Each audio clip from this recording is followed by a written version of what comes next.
প্রতিটা রুহু, প্রতিটা মানুষ মালাকুল মাউতকে দেখতে পায়। আপনিও দেখবেন, আমিও দেখব।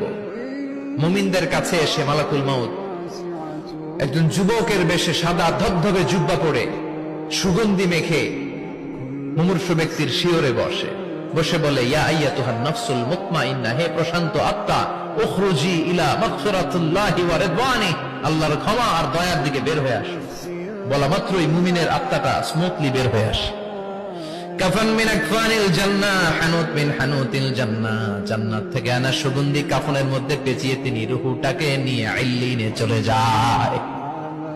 সরাসরি দেখে মালাকুল মাউতকে। আমরা মৃত্যুরে ভয় পাই না, মৃত্যু কোথায় আমরা খুঁজে বেড়াই, চিল্লায় এখন ঠিক কিনা? কাফির মুশরিক দিনে মরে 10 বার, জীবনে মরে 1000 বার। মুমিন একবার মরে, মরার আগে হুঙ্কার দিয়ে মরে। এজন্য কালিমায় যারা বিশ্বাসী, আল্লাহর উপর যাদের আস্থা, তাদের কোনো ভয় নাই, তাদের সহায় কে? আমরা যেন সব সময় আল্লাহর উপর ভরসা করতে পারি। আল্লাহ তৌফিক দাও। আল্লাহ তোমার উপর তাওয়াক্কুল করে যেন চলতে পারি, তুমি তৌফিক দাও।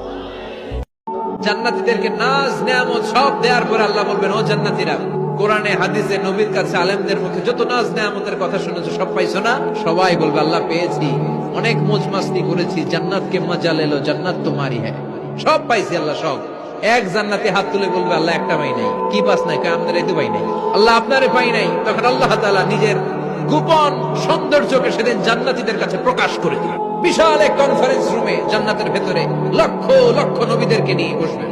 সবার সামনে থাকবে বিশ্বনবীর সিংহাসন, সুবহানাল্লাহ পড়ে। তারপরে অন্যান্য নবীরা, আল্লাহর ওলিরা, শাহিদরা, সালেহিনরা, মুমিন বান্দারা, আপনারা সবাই থাকবেন ওই দিন ইনশাআল্লাহ। কোন আল্লাহ তার নিজের সৌন্দর্য প্রকাশ করবে জান্নাতীদের সামনে। লক্ষ লক্ষ কোটি কোটি জান্নাতীরা বসে থাকবে, আল্লাহ দেখাবেন ওনার সৌন্দর্য। 70,000 নূরের পর্দার কথা আমরা বলি, বর্ণনাটা দাঈফ, আসলে যে কত পর্দা আল্লাহই ভালো জানে। যুগ জামানা পাল্টে দিতে চাই না অনেকজন, এক মানুষই আনতে পারে জাতির জাগরণ। এক মানুষই বিপদকালে বাঁচায় কাফেলায়, ক্ষুদ্র ডিঙি বাঁচায় জাহাজ অসীম দরিয়ায়। সমাজ পরিবর্তনের জন্য এতজন দরকার নাই, একটা ওমর হইলে বাংলাদেশ সোজা হয়ে যাবে, ঠিক কিনা? একজন ইমাম মাহাদি হলে গোটা বাংলাদেশে ঠিক করে দিবে কে? ওই ওমরের মতো যেন আমরা হতে পারি, আমরা যেন পরিবর্তনের নায়ক হতে পারি। আল্লাহ তুমি তৌফিক দাও। আর জোরে আমিন। ওয়াল্লাযীনা হুম আনিল লাগবি মুরিদুন, অনর্থক আজে বাজে কাজে আমরা যাব, ভালো কাজ যেখানে আমরা যাব।